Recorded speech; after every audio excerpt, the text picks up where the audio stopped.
Good morning students. तो हम John Keats की पोएम पढ़ रहे थे ओड टू ऑटम। आज के वीडियो में हम पोएम को एक्सप्लेन करने वाले हैं, ठीक है।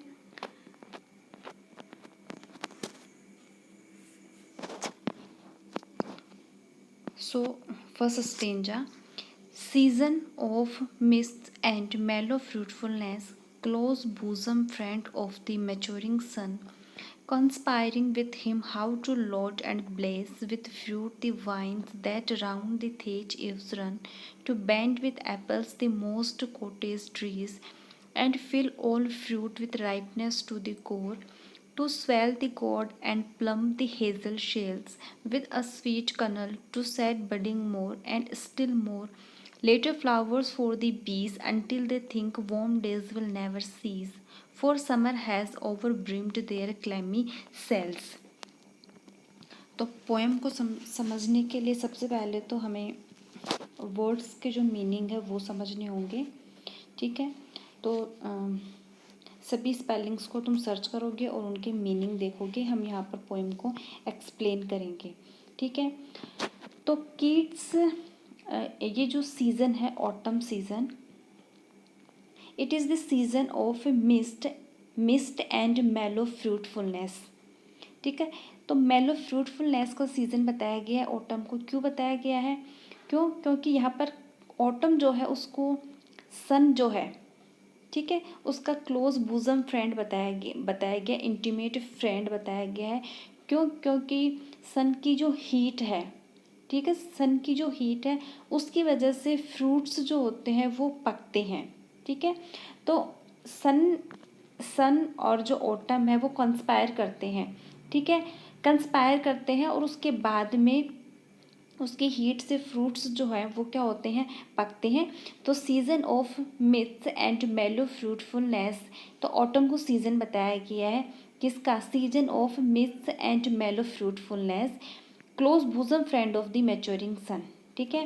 Conspiring with him how to load and bless with fruit the vines that round the fruits run, ठीक है। तो वो वाइन्स जो कि किसके चारों तरफ है? राउंड दी थेज इव्स रन, ठीक है, जो एजेज हैं, ठीक है, उनके चारों तरफ जो वाइन्स हैं और जिनके ऊपर जो फ्रूट्स लगे हुए हैं उन फ्रूट्स को किस तरह से वो लोड कर दे एंड ब्लेस कर दे। तो लोड और ब्लेस करने का मतलब यही है कि किस तरह से जो वो वाइन्स हैं उनको वो फलों से भर दे, फ्रूट्स से किस तरह से वो उनको लोड कर दे और किस तरह से वो जो फ्रूट्स हैं वो क्या हो जाएं, पक जाएं। और फ्रूट्स जो है वो पकेंगे कैसे? जब उनको क्या मिलेगी? हीट मिलेगी, ठीक है। तो इस तरह से ऑटम और जो मेच्योरिंग सन है, ठीक है, सन जो है और ऑटम सीजन जो है वो दोनों कंस्पायर करते हैं, ठीक है, जो कि इंटीमेट फ्रेंड्स हैं। तो वो कंस्पायर करते हैं कि किस तरह से ये जो वाइन्स हैं, किस तरह से ये जो फ्रूट्स हैं इनको लोड कर दिया जाए, इनको पका दिया जाए, ठीक है। तो सबसे पहला जो स्टेंजा है उसमें पोइट जो है, the poet is presenting the site of ripening fruits during the autumn season, ठीक है। तो राइपनिंग जो फ्रूट्स हैं उनकी पिक्चर हमारे सामने क्या कर रहे हैं?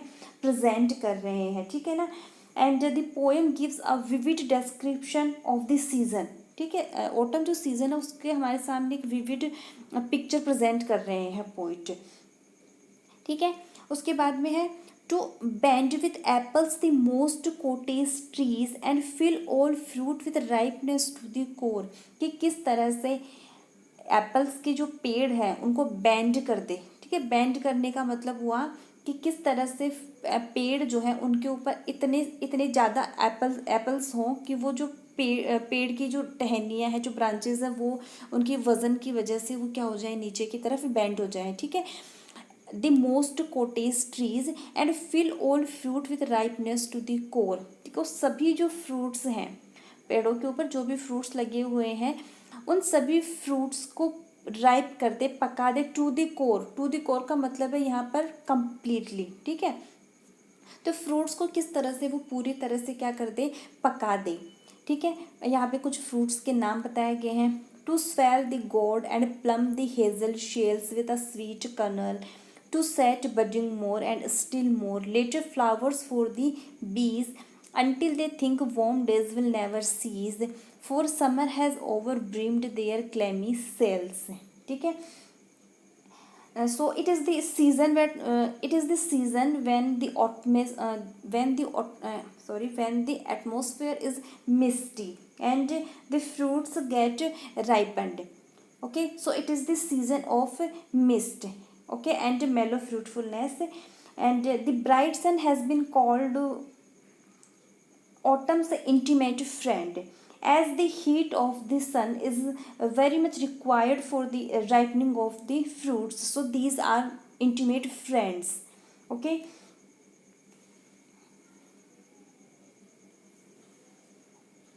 and all the fruits get ripened and juicy with the heat of the sun. So in this way we can say autumn and sun work in cooperation. Okay, so this is the first stanza. तो first stanza में इस तरह से कुछ fruits के बारे में बताया गया है कि किस तरह से सन और जो ऑटम सीजन है वो कंस्पायर करते हैं. ठीक है ना, जो कि दोनों कैसे फ्रेंड्स बताए गए हैं, बूजम फ्रेंड्स बताए गए हैं, इंटीमेट फ्रेंड्स बताया गया, और किस तरह से वो फ्रूट्स जो है वो उनको क्या कर देते हैं, पका देते हैं. ठीक है ना, राइपनेस टू द कोर, कंप्लीटली उनको क्या कर देते हैं, पका देते हैं.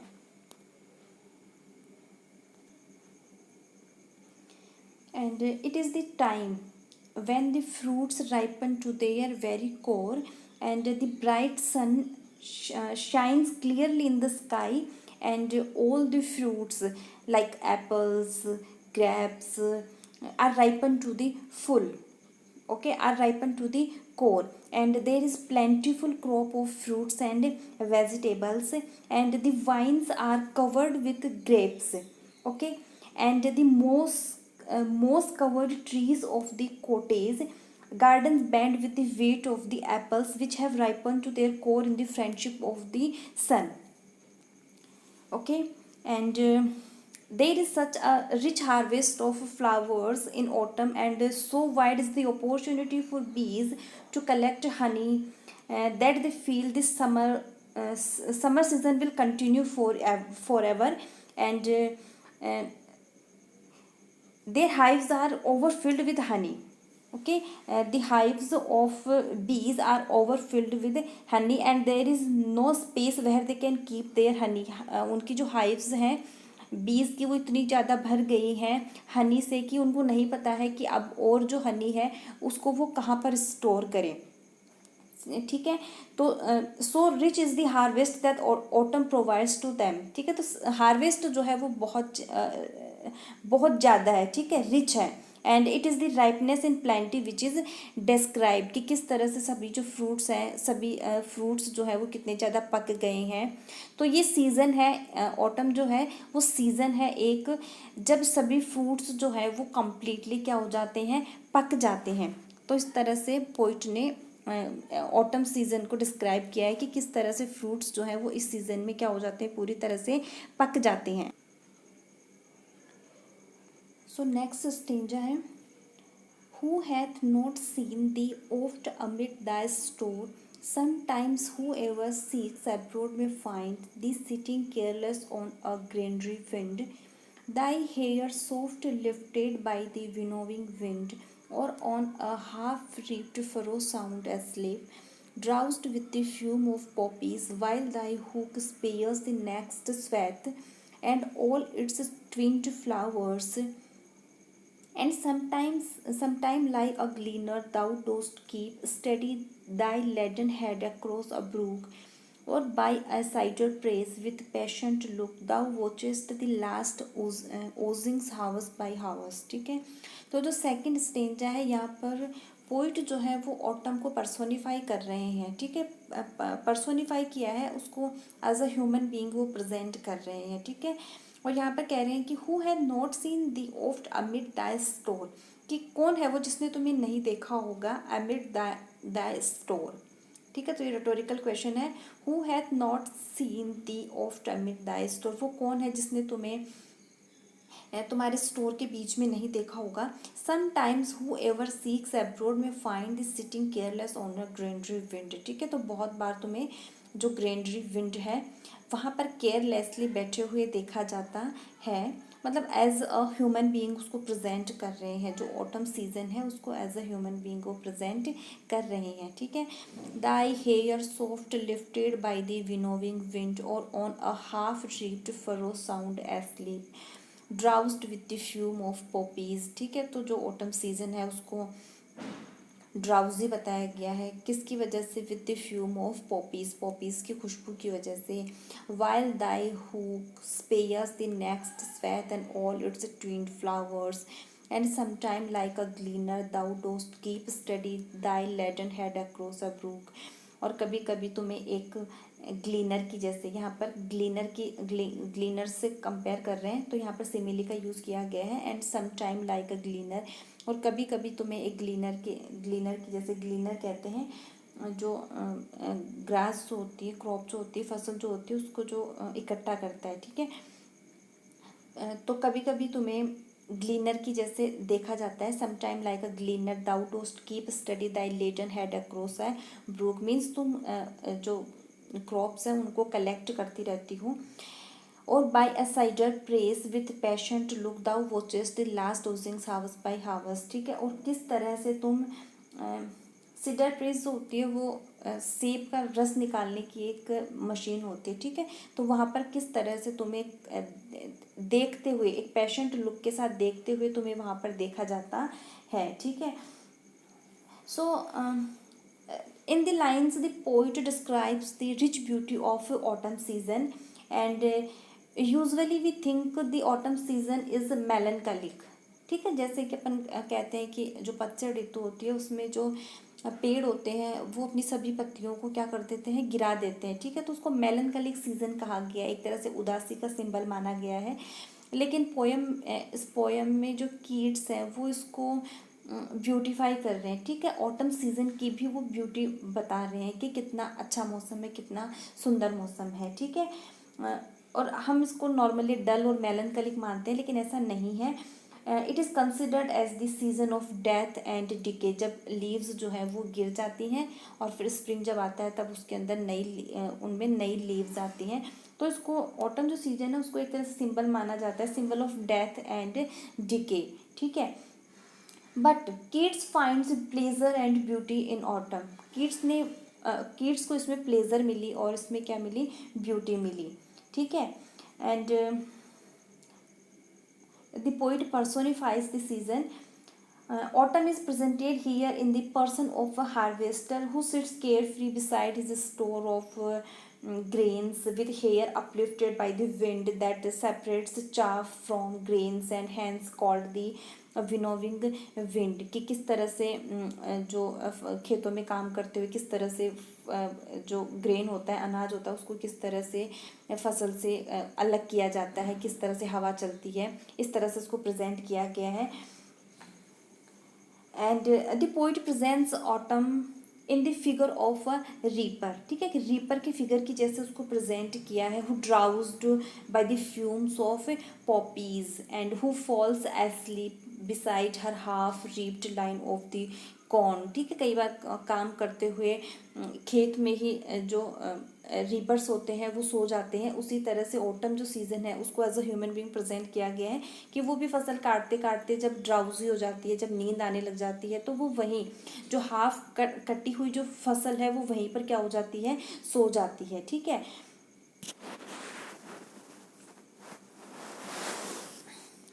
तो ये सेकंड स्टेंजा है। उसके बाद में नेक्स्ट स्टेंजा है, where are the songs of spring ay where are they think not of them thou hast thy music too, ठीक है। तो यहाँ पर फिर से पोइट जो है वो रेटोरिकल क्वेश्चन पूछ रहे हैं कि where are the songs of spring, spring के सॉन्ग्स कहाँ हैं, ए वेयर आर दी, ठीक है, कहाँ है स्प्रिंग के सॉन्ग्स, ठीक है। तो think not of them thou hast thy music too, तो पोइट यहाँ पर कह रहे हैं कि तुम स्प्रिंग के सॉन्ग्स के बारे में मत सोचो, स्प्रिंग के म्यूजिक के बारे में मत सोचो, क्यों, क्योंकि because you have thy music too, तुम्हारा खुद का अपना म्यूजिक है। So don't think about the music of spring, you have your own music, ठीक है। while barred clouds bloom the soft dying day and touch the stubble plains with rosy hue.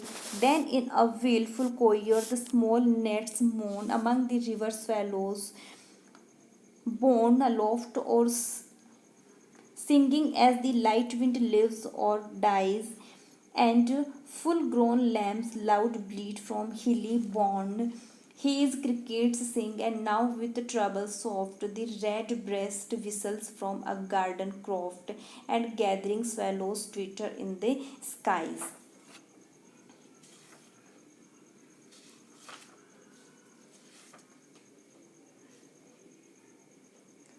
So last का जो stanza है, जो कि concluding stanza है poem का, इसमें पोइट कह रहे हैं कि autumn is not devoid of songs, autumn is not empty of songs, it has its own music like spring has its own music. ठीक है, तो जिस तरह से स्प्रिंग का अपना खुद का म्यूजिक होता है, उसी तरह से autumn is not empty of music, it has its own music. Autumn का भी अपना म्यूजिक है, जैसे स्प्रिंग का अपना म्यूजिक होता है। It has its own music as the spring is full of sweet songs, in the same way there are sweet songs to the herd in autumn too. ठीक है, तो जिस तरह से उसका स्वीट सॉन्ग माना जाता है स्प्रिंग सीजन का, ठीक उसी तरह से ऑटम का भी अपना खुद का गाना है, म्यूजिक है। ठीक है, and the songs of autumn are introduced in scene of sunset glory। spring autumn season के जो songs हैं उनको हम sunset के टाइम में सुन सकते हैं। और किस तरह से सुन सकते हैं, यहाँ पर कुछ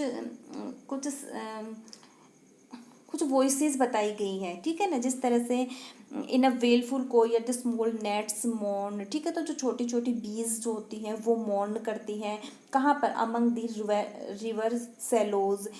ठीक है, born aloft or sinking as the light wind lives or dies, and full grown lambs loud bleat from hilly bourne। ठीक है, लैम्प्स की आवाज़ आती है हिली एरियाज से। And hedge crickets sing, hedge crickets जो है ग्रास होपर्स जो हैं उनके गाने की आवाज़ है। And now with treble soft the redbreast whistles from a garden croft, and gathering swallows twitter in the skies. ठीक है, और बाद हमें आसमान में स्वेलोज की उनकी भी ट्विटर जो है, उनकी आवाज़ जो है, उनकी चहचहाने की जो आवाज़ है वो सुनने को आती है। तो पोइट जो है वो यही कहना चाह रहे हैं कि जिस तरह से स्प्रिंग का अपना म्यूज़िक है, उसी तरह से ऑटम सीज़न का भी अपना खुद का म्यूज़िक है। और इस तरह से उन्होंने कुछ वॉइसेज, कुछ साउंड्स बताए हैं जिनके थ्रू हमें ऑटम का भी सॉन्ग सुनने को मिलता है, इसका म्यूज़िक भी सुनने को मिलता है। ठीक है,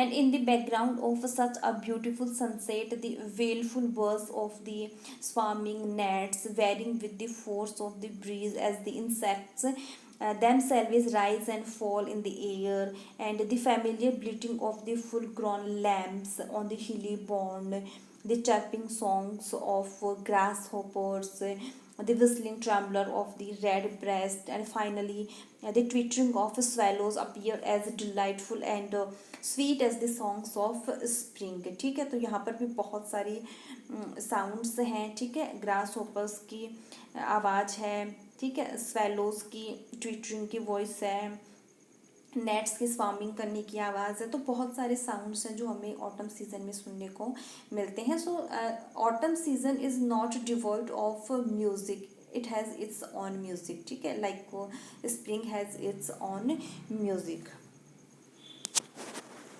तो यहाँ पर फर्स्ट जो स्टेंजा है उसमें पोइट ने ऑटम जो सीज़न है उसको क्लोज बूजम फ्रेंड बताया है। किसका बूजम फ्रेंड बताया है? सन का बूजम फ्रेंड बताया है। और फर्स्ट स्टेंजा में बताया है कि किस तरह से सीजन जो है वो मेलो फ्रूटफुलनेस का सीज़न है, कि किस तरह से ये जो कंस्पायरिंग होती है किसके बीच में, सन के बीच में और ऑटम के बीच में, और किस तरह से वो फलों को क्या कर देते हैं, पूरी तरह से पका देते हैं। सेकेंड स्टेंजा में ऑटम जो सीज़न है उसको as a human being present किया है। ठीक है, कि as a human being present किया है। और जो थर्ड स्टेंजा है वहाँ पर ऑटम का भी अपना खुद का म्यूज़िक बताया गया है, कि जिस तरह से स्प्रिंग का खुद का म्यूज़िक होता है उसी तरह से ऑटम जो है वो डिवॉइड नहीं है म्यूज़िक से, इसका खुद का भी अपना क्या है, म्यूज़िक है। तो ये हुई पोएम की एक्सप्लेनेशन। अब इसमें से जो भी स्पेलिंग्स नई हैं और जिनका स्पेलिंग हमें नहीं आता है उन्हें हमें डिक्शनरी से सर्च करना है, उनके मीनिंग्स देखने हैं और उसके बाद में हमें लाइन टू लाइन एक्सप्लेन करना है और उसको टेक्स्ट को दोबारा से एक बार फिर से पढ़ना है। इसका जो भी क्रिटिकल अप्रिशिएशन होगा और इसमें जो भी फिगर्स ऑफ स्पीच और जो भी लिटरेरी डिवाइसेस यूज़ की गई हैं वो हम नेक्स्ट वीडियो में देखेंगे।